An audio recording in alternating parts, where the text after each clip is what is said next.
हाथ में तख्ती थी या कागज पे लिखे हुए थे कि परीक्षा रद्द होनी चाहिए। मैं मुरादाबाद गया, मुझे मुरादाबाद में मिले। मुजफ्फरनगर में गया तो मुजफ्फरनगर में मिले मुझे। केवल सरकार की ये परीक्षा नहीं बल्कि जितनी भी परीक्षाएं अभी तक हुई हैं, ज्यादातर भारतीय जनता पार्टी की सरकार में वो पेपर लीक हुए हैं। ये लीक का खेल जो चला रही है सरकार, ये जानबूझ करके चला रही है।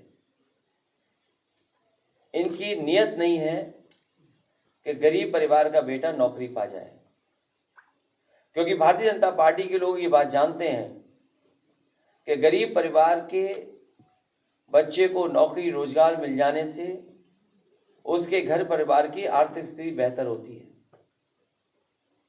लगातार सरकार की ये कोशिश रही है कि नौकरी नौजवान को न मिले, केवल उसका प्रचार करें। एक लंबी सूची है, अगर हम वो सूची भी देखें कि पेपर कितने लीक हुए हैं यहाँ पर। ये पुलिस भर्ती, जहां 60 लाख के लगभग बच्चों ने परीक्षा दी थी, ये पूरे प्रदेश में आंदोलित हो गए। इलाहाबाद में आपने देखा होगा, ARO RO की परीक्षा को लेकर के छात्र नौजवान लोक सेवा आयोग के सामने बैठ गए, धरना दिया उन्होंने। पुलिस की मनमानी थी, हर तरफ बैरिकेडिंग थी, उसके बाद भी छात्र नौजवान वहां पहुंच गए। उन बच्चों की भी यही मांग है कि एग्जाम कैंसिल हो, दोबारा एग्जाम हो।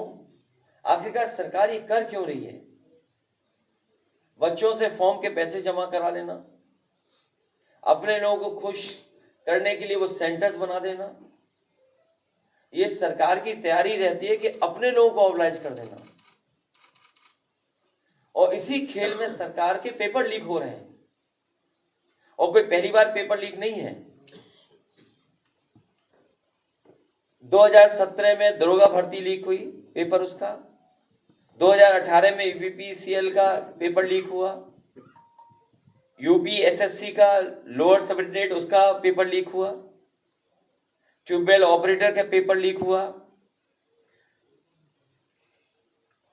यूपी आरक्षी नागरिक पुलिस का पेपर आउट हुआ। ग्राम विकास अधिकारी का पेपर लीक हुआ। प्राइमरी स्कूल सहायक अध्यापक भर्ती का पेपर लीक हुआ।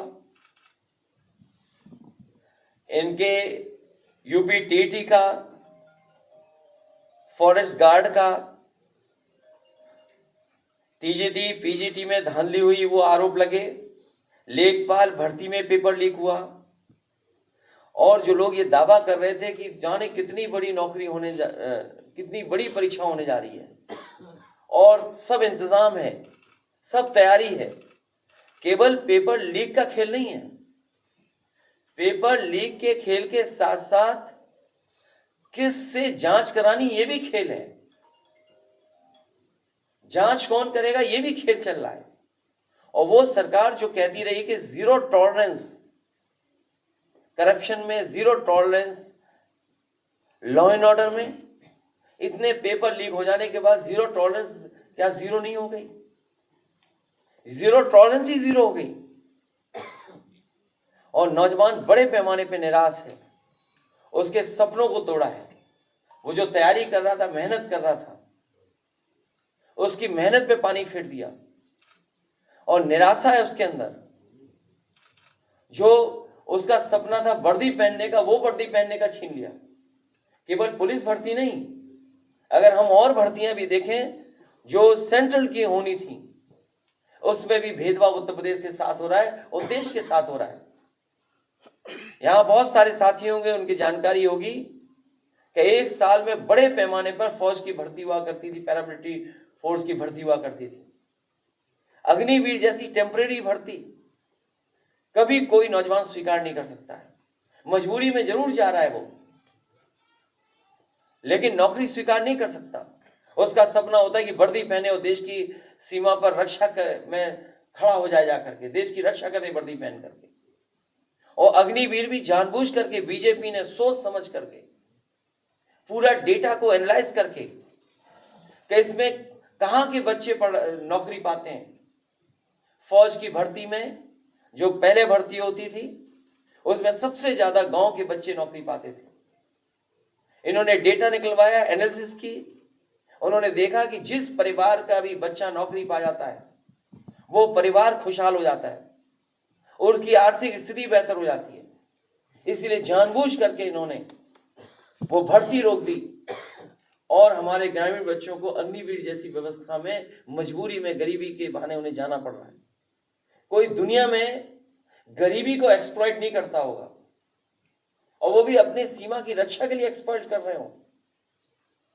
सोचो, गरीबी में एक्सप्लॉइट कर रहे हैं और उन्हें क्या अग्निवीर जैसी व्यवस्था दे रहे हैं। सुनने में आ रहा है कि जो लोग कोई रशिया गए थे रोजगार के नाम पर, उन्हें फौज में भर्ती कर करके वॉर में भेज दिया। और यही नहीं, यही लखनऊ में लाइन लगी थी जो रोजगार पाने के लिए वॉर जोन में जाना चाहते थे।